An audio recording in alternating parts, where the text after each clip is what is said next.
السلام علیکم ورحمۃ اللہ وبرکاتہ اعوذ باللہ من الشیطان الرجیم بسم اللہ الرحمن الرحیم رب اشرح لی صدری ویسر لی امری واحلل عقدۃ من لسانی یفقہوا قولی۔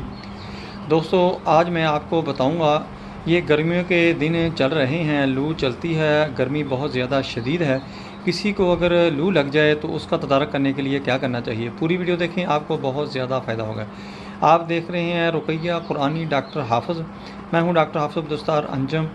دوستو، میرا آج کا جو موضوع ہے وہ ہے لو لگنے کا علاج، قرآنی وظیفہ۔ دوستو، اگر کسی کو لو لگ جائے، پہلے نمبر پہ تو اس چیز کا احتیاط کرنا چاہیے کہ جب باہر نکلیں تو سر کو، کانوں کو، گردن کو اچھی طرح لپیٹ کر کپڑے سے نکلیں تاکہ آپ پر دھوپ اور سورج کی جو تیز روشنی ہے، گرمی ہے، وہ اثر انداز نہ ہو سکے۔ دوسرا، پانی زیادہ استعمال کریں اور پانی میں نمک، لیمن اور چینی، گڑ شکر وغیرہ ڈال کر، ہلکا سا گڑ شکر ڈالنا ہے، زیادہ نہیں ڈالنا، اس کو پیتے رہیں تاکہ آپ کے جسم میں پانی کی مقدار پوری رہے۔ اور پانی کی مقدار کم ہونے کی وجہ سے ہی لو لگتی ہے، گرمی کی شدت اثر انداز ہوتی ہے۔ دوستو، اب آتے ہیں وظیفے کی طرف۔ اگر خدا نہ خواستہ کسی کو پھر بھی لو لگ جاتی ہے تو اس کو سب سے پہلے آپ تازہ ہوادار کمرے میں لے آئیں، پنکھا چلا لیں، اے سی چلا لیں یا ایئر کولر چلا لیں، اس کے کپڑے جسم سے کم کر دیں اور اس کو کھلی جو ہوا ہے، جو یہاں پر وفر مقدار میں آکسیجن ہو، وہاں پر اس کو لٹا دیں یا بٹھا دیں اور اس کو یہ آپ نے دم کرنا ہے۔ یہ سورۃ الدہر ہے 29ویں پارے میں، اس کی 5ویں اور 6ٹھی آیت ہے۔ یہ میں آپ کو پڑھ کر سنا دیتا ہوں۔ یہ آپ نے 103 دفعہ عرق غلاب پر دم کر کے اس مریض کو تھوڑے تھوڑے وقفے سے پلانا شروع کر دینی ہے۔ اول آخر آپ نے 3 دفعہ درود شریف پڑھنا ہے نماز والا، اور 103 دفعہ یہ دونوں آیات پڑھنی ہیں۔ میں آیات آپ کو تلاوت کر کے سنا دیتا ہوں۔ اعوذ باللہ من الشیطان الرجیم، بسم اللہ الرحمن الرحیم۔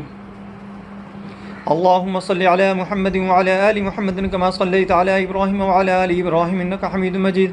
اللہم بارک علی محمد وعلی آل محمد کما بارکت علی ابراہیم وعلی آل ابراہیم انکا حمید مجید۔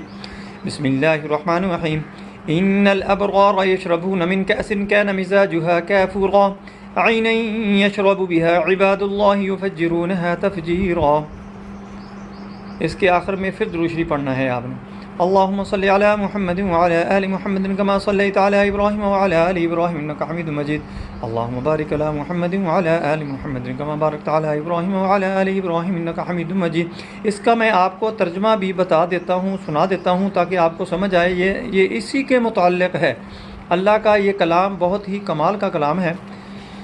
بے شک نیک لوگ وہ جام پئیں گے جس کی آمیزش کافور کی ہے، جو ایک چشمہ ہے جس سے اللہ کے بندے پئیں گے، اس کی نہریں نکال لے جائیں گے۔ دوستو، ان دونوں آیات کا یہ ترجمہ ہے، چونکہ یہ ترجمہ بھی اسی کے متعلقہ ہی ہے، یعنی جو ڈی ہائیڈریٹ ہونے والی مسائل ہوتے ہیں، ان کے ساتھ ہی یہ ملتا جلتا ہے۔ یہ آپ نے ایک قسم کی دعا ہی ہے، دعا کرنی ہے، وہ مریض کی لو کا جو مسئلہ ہوگا، اس کا اثر ہوگا، وہ ختم ہو جائے گا۔ دوستو، میری ویڈیو پسند آئے اس کو لائک کریں، دوستوں رشتہ داروں میں شیئر کریں، بیل آئیکن کو پریس کریں، اس کو شیئر ضرور کر دیا کریں۔ یہ صدقہ جاریہ ہے، کسی کے کام آئے گا، کوئی عمل کرے گا، اس کو فائدہ ہوگا، آپ کو بھی فائدہ ہوگا، مجھے بھی فائدہ ہوگا۔ میرے چینل کو سبسکرائب کریں، اپنا خیال رکھیں۔ اللہ حافظ۔ السلام علیکم ورحمۃ اللہ وبرکاتہ۔